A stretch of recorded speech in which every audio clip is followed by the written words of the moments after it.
और बड़ी खबर इस वक्त संभल से 8 मकानों पर बुलडोजर कार्रवाई हुई है। कार्रवाई का खतरा लगातार यहां पर बना हुआ है। इंक्रोचमेंट के नाम पर संभल में 8 लोगों को नोटिस जारी किया जा रहा है। सोमवार को इंक्रोचमेंट हटाने का अल्टीमेटम दिया गया। सरकारी जमीन पर गैर कानूनी कब्जे का इल्जाम लगा है। मुलजिमीन ने एडीएम और डीएम कोर्ट में अपील की थी।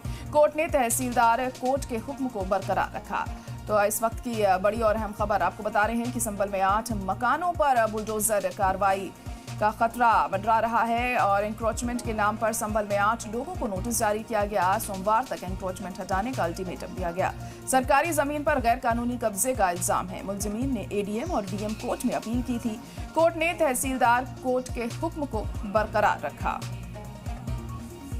तो संभल में लगातार बुलडोजर कार्रवाई देखने को मिल रही है। अलग अलग इलाकों में जो गैर कानूनी तरीके से बनाए गए हैं, इलीगल होने का दावा किया जा रहा है और अब 8 और मकानों पर बुलडोजर कार्रवाई का खतरा मंडरा रहा है। नोटिस इन्हें जारी किया गया है और वक्त रहते अगर इन्हें नहीं हटाया गया तो इन पर भी बुलडोजर चला दिया जाएगा। इन मकानों को जमींदोज कर दिया जाएगा। तो संभल में फिर से बुलडोजर की दस्तक मिलती हुई हमें दिखाई दे रही है। सरकारी जमीन पर गैर कानूनी कब्जे का इल्जाम लगाया जा रहा है। मुलजिमीन ने एडीएम और डीएम कोर्ट में अपील की थी। और हमारे नुमाइंदा सुनील सिंह इस वक्त फोन लाइन पर जुड़ चुके हैं। सुनील, तो 8 मकानों पर बुलडोजर कार्रवाई का खतरा बना हुआ है, क्या जानकारी? देखिए जायरा, मैं आपको बता दूं ये को अलग मामला है। अभी तक संभल जिले में जो थे सरकारी जमीनों पर कब्जे के मामले सामने आ रहे थे, जिनमें कब्रिस्तान पर अवैध कब्जों का खुलासा हुआ था, तालाबों पर खुलासा हुआ था।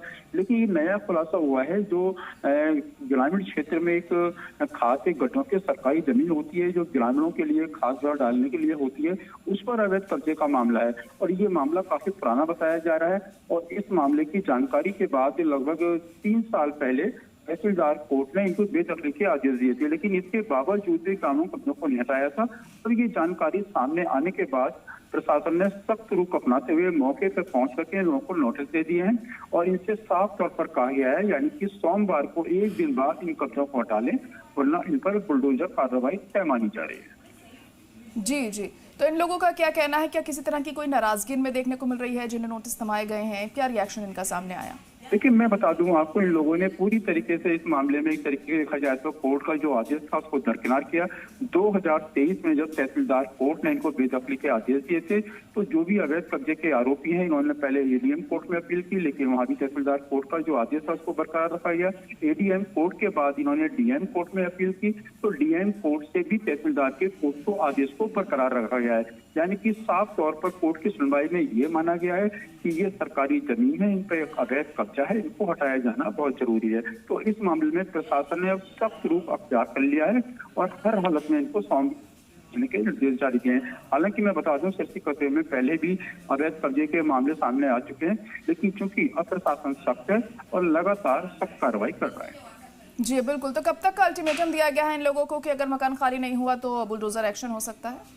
देखिए मैं बता दूं आज शनिवार है और कल रविवार है। उसके बाद इनको आज से 2 दिन का वक्त दिया गया है, यानी कि साफ तौर पर इनको सख्त अल्टीमेटम देकर ये कहा गया है कि सोमवार तक आप इसको स्वयं तोड़ लें, निर्माण हटा लें, नहीं हटाएंगे तो सोमवार को प्रशासन बुलडोजर कार्रवाई करेगा। चलिए ठीक है, बहुत शुक्रिया सारी जानकारी के लिए।